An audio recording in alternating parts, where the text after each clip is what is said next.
നവരാത്രിയുടെ 9ാം ദിവസം അമ്മയുടെ കൂട്ടുകാർ ബിന്ദു ആൻറ്റിയുടെ വീട്ടിൽ പോയപ്പോൾ ഞാൻ ആദ്യമായിട്ട് നേരിട്ട് കണ്ട ചില ആചാരങ്ങൾ നിങ്ങളെയും കൂടി കാണിച്ചു തരാമെന്ന് വെച്ചു. നവരാത്രി ആഘോഷം എന്ന് പറയുമ്പം എനിക്ക് പുസ്തകം പൂജയ്ക്ക് വെക്കുക, ആ പുസ്തകം എടുക്കുക, വിദ്യാരംഭം കുറിക്കുക, കുറേ ദിവസം സ്കൂളിൽ പോകാതെ വീട്ടിലിരിക്കാൻ പറ്റും, ഇതൊക്കെയായിരുന്നു. പക്ഷേ ഇപ്പം സോഷ്യൽ മീഡിയ തുറക്കുമ്പോഴേ നമുക്ക് മനസ്സിലാവും കേരളത്തിൽ തന്നെ തിരുവനന്തപുരം ജില്ലയിലായാലൊക്കെ ഈ ഒരു നവരാത്രി ഉത്സവം എന്ന് പറയുന്നത് ഭയങ്കര ഗംഭീരമായിട്ട് ആഘോഷിക്കുന്ന ഒരു ഉത്സവമാണ്. ദുർഗാദേവി മഹിഷാസുരനെ ജയിച്ചെന്നതാണ് ഒരു ഐതിഹ്യം. ശ്രീരാമൻ രാവണനെ നിഗ്രഹിച്ചത് നവരാത്രിയുടെ അവസാനമാണെന്നും ഐതിഹ്യമുണ്ട്. 9 പകലും രാത്രിയുമാണ് നവരാത്രി എന്നീ ഉത്സവം കൊണ്ടാടുന്നത്.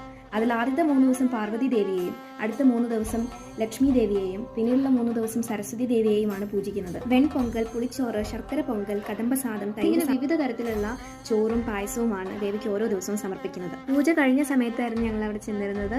അവിടെ ചെല്ലുന്ന അതിഥികൾക്ക് ദക്ഷിണയും സമ്മാനങ്ങളും പായസവും എല്ലാം കൊടുക്കുന്നു. പാർവതി, സരസ്വതി, ലക്ഷ്മി, ദശാവതാരം, അഷ്ടലക്ഷ്മി, കുബേര ബൊമ്മ, ചെട്ടിയാർ കുടുംബം എന്നിങ്ങനെയുള്ള ബൊമ്മകളാണ് ഇവിടെ അലങ്കരിച്ചിരിക്കുന്നത്.